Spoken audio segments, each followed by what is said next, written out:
अमेरिकेने विद्यार्थी विजाचे नियम बदललेत. मुंब्रा येथे अग्निवीरांची भरती सुरू होणार आहे.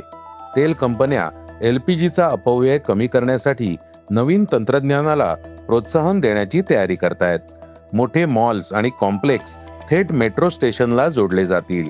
विवाह बेकायदेशीर असल्यास महिलेला पोटगीचा हक्क मिळणार नाही. पाकिस्तानी क्रिकेटपटू मोहम्मद नवाज डोपिंगमध्ये पकडला गेलाय.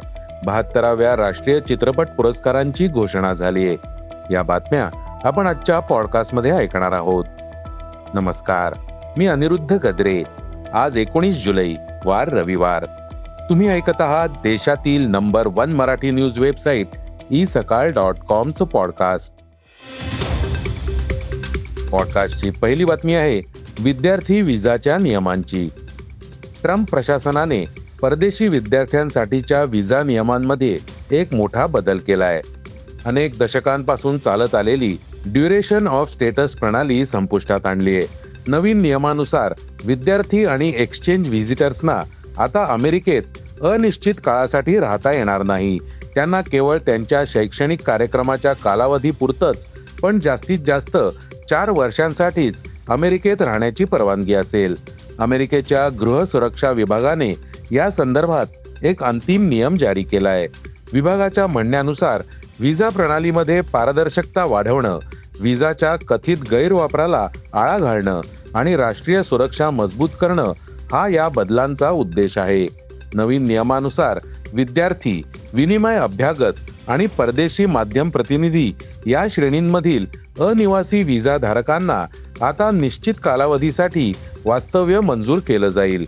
जर एखाद्या विद्यार्थ्याला आपला अभ्यास पूर्ण करण्यासाठी अतिरिक्त वेळेची आवश्यकता असेल तर त्यांनी वास्तव्याच्या मुदतवाढीसाठी थेट US नागरिकत्व आणि इमिग्रेशन सेवेकडे अर्ज करणं आवश्यक आहे. या प्रक्रियेमध्ये बायोमेट्रिक पडताळणी, पार्श्वभूमी पडताळणी आणि फसवणूक तपासणी यांचाही समावेश असेल. पॉडकास्टची दुसरी बातमी आहे अग्निवीर भरती प्रक्रियेची. भारतीय लष्कराच्या मुंबई आर्मी रिक्रुटिंग ऑफिसमार्फत अग्निपथ योजनेअंतर्गत सोमवारपासून ठाणे जिल्ह्यातील मुंब्रा येथील मौलाना अबुल कलाम आझाद क्रीडा संकुलात अग्निवीर भरती प्रक्रिया सुरू होणार आहे. नंदुरबार, धुळे, नाशिक, ठाणे, पालघर, मुंबई शहर, मुंबई उपनगर आणि रायगड या 8 जिल्ह्यांतील ऑनलाईन सामायिक प्रवेश परीक्षा उत्तीर्ण उमेदवार या भरतीत सहभागी होणार आहेत. ऑनलाईन CEEचा निकाल लवकरच जाहीर होणार आहे. त्यानंतर पात्र उमेदवारांना शारीरिक तंदुरुस्ती चाचणी, शारीरिक मोजमाप, वैद्यकीय तपासणी आणि इतर टप्प्यांसाठी प्रवेशपत्र ऑनलाईन उपलब्ध करून दिलं जाणार आहे. उमेदवारांनी अधिकृत संकेतस्थळ, नोंदणीकृत ईमेल आणि मोबाईलवरील संदेश नियमित तपासावेत. प्रवेशपत्र उपलब्ध होताच ते डाउनलोड करून त्यावरील सूचनांचं पालन करावं. भरतीसाठी येताना शैक्षणिक प्रमाणपत्र, अधिवास प्रमाणपत्र, जात प्रमाणपत्र, चारित्र्य प्रमाणपत्र तसंच प्रवेशपत्रात नमूद केलेली सर्व मूळ कागदपत्र सोबत आणावीत. उमेदवारांनी प्रवेशपत्रावर नमूद केलेल्या तारखेला आणि वेळेतच उपस्थित राहावं. इतर कोणत्याही दिवशी भरती प्रक्रियेत सहभागी होता येणार नाही असं लष्कराने स्पष्ट केलंय. पॉडकास्टची तिसरी बातमी आहे LPGची.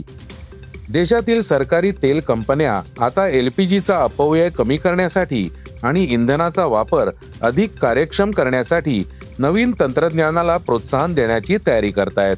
इंडियन ऑइल, भारत पेट्रोलियम आणि हिंदुस्तान पेट्रोलियम यांसारख्या कंपन्या मोठ्या औद्योगिक आणि व्यावसायिक ग्राहकांमध्ये लिक्विड LPG ऑफटेक सिस्टीमचा अवलंब करण्यासाठी प्रयत्न करतायत. असा विश्वास आहे की या तंत्रज्ञानामुळे LPGचा अधिक चांगला वापर होईल आणि सिलेंडरमध्ये शिल्लक राहणाऱ्या गॅसचं प्रमाण लक्षणीयरित्या कमी होईल. सामान्यतः LPG सिलेंडरमधून वाफेच्या स्वरूपात काढला जातो. या प्रक्रियेमुळे सिलेंडरमध्ये थोड्या प्रमाणात LPG शिल्लक राहतो, ज्यामुळे इंधनाचा पूर्ण वापर होत नाही. लिक्विड LPG ऑफटेक तंत्रज्ञानामध्ये LPG द्रव स्वरूपात काढण्यासाठी विशेष उपकरणांचा वापर केला जातो. त्यानंतर व्हेपोरायझरद्वारे त्याचं वायूमध्ये रूपांतर केलं जातं. यामुळे सिलेंडर जवळजवळ पूर्णपणे रिकामा करता येतो आणि इंधनाची नासाडी कमी होते. पॉडकास्टची चौथी बातमी आहे मुंबई मेट्रोची. मुंबई महानगर प्रदेश विकास प्राधिकरणाने प्रमुख व्यावसायिक आणि निवासी संकुलांना मुंबई मेट्रो नेटवर्कशी थेट जोडण्याच्या आपल्या उपक्रमाला गती दिली आहे.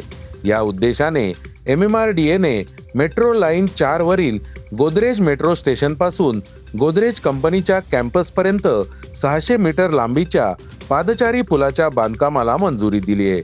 हा FOB LBS रोडवरील विक्रोळी येथील उन्नत मेट्रो स्टेशनला आणि कंपनीच्या कॅम्पसला थेट जोडेल. यामुळे कंपनीला भेट देणारे कर्मचारी आणि मेट्रो प्रवासी LBS रोडवर न उतरता थेट गोदरेज कॅम्पसमध्ये पोहोचू शकतील. यामुळे पादचाऱ्यांची सुरक्षितता सुधारेल आणि रस्त्यावरील वाहतूक कोंडी कमी होईल. पॉडकास्टची 5वी बातमी आहे मुंबई उच्च न्यायालयाच्या निर्णयाची. मुंबई उच्च न्यायालयाने एका निर्णयात स्पष्ट केलंय की जर महिलेचं लग्न बेकायदेशीर असेल तर तिला पोटगी मागण्याचा अधिकार असणार नाही. 15,000 रुपयांच्या पोटगीची मागणी करणारी महिलेची याचिका फेटाळताना न्यायालयाने हा निर्णय दिला. न्यायालयाने महिलेच्या अल्पवयीन मुलासाठी 1,000 रुपयांची पोटगी कायम ठेवली आहे. न्यायालयाने म्हटलंय की नोंदींवरून हे स्पष्ट होतं की महिलेचं आधीच लग्न झालं होतं. तिने ही वस्तुस्थिती लपवली होती. तिने घटस्फोट न घेता पुन्हा लग्न केलं होतं. त्यामुळे कनिष्ठ न्यायालयाने हे लग्न अवैध घोषित केलं होतं. म्हणून ती महिला कायदेशीररित्या विवाहित पत्नीच्या श्रेणीत येत नाही. यामुळे तिला पोटगी मागण्याचा अधिकार असू शकत नाही. पॉडकास्टची 6वी बातमी आहे क्रीडा क्षेत्रातून.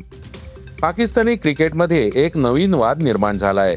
पाकिस्तानी अष्टपैलू खेळाडू मोहम्मद नवाज उत्तेजक द्रव्य सेवनासाठी दोषी आढळलाय.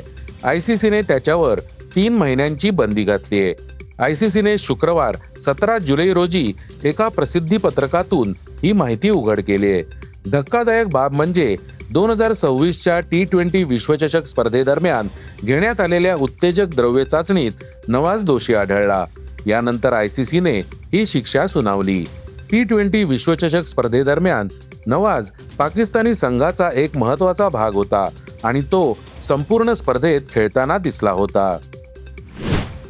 पॉडकास्टची शेवटची बातमी आहे राष्ट्रीय चित्रपट पुरस्कारांची. 72व्या राष्ट्रीय चित्रपट पुरस्कारांची घोषणा करण्यात आली आहे. माहिती आणि प्रसारण मंत्रालयाने शनिवार 18 जुलै 2026 रोजी 72व्या राष्ट्रीय चित्रपट पुरस्कारांच्या विजेत्यांची घोषणा केली. हे पुरस्कार जानेवारी 2024 ते 31 डिसेंबर 2024 दरम्यान प्रदर्शित झालेल्या चित्रपटांसाठी सर्वोत्कृष्ट चित्रपट आणि चित्रपट या श्रेणींमध्ये देण्यात आले. या सोहळ्याचं प्रसारण PIB इंडियाद्वारे YouTubeवर करण्यात आलं. यावर्षी राजकुमार रावच्या श्रीकांत चित्रपटाला सर्वोत्कृष्ट चित्रपटाचा पुरस्कार मिळाला. यामी गौतमला आर्टिकल 370 मधील भूमिकेसाठी सर्वोत्कृष्ट अभिनेत्रीचा पुरस्कार मिळाला. दक्षिणेकडून ममुटी यांना तर बॉलिवूडकडून कार्तिक आर्यन यांना हा पुरस्कार मिळाला. राजकुमार परियासामी यांना आमरनसाठी सर्वोत्कृष्ट दिग्दर्शकाचा पुरस्कार मिळाला. हे होतं isakal.comचं पॉडकास्ट, अर्थात सकाळचं पॉडकास्ट. उद्या पुन्हा भेटूयात. हे पॉडकास्ट तुम्हाला कसं वाटलं जरूर कळवा. त्याला रेटिंग द्या आणि इतरांना रेकमेंड करा. धन्यवाद. Script and research by Vrushal Karmarkar.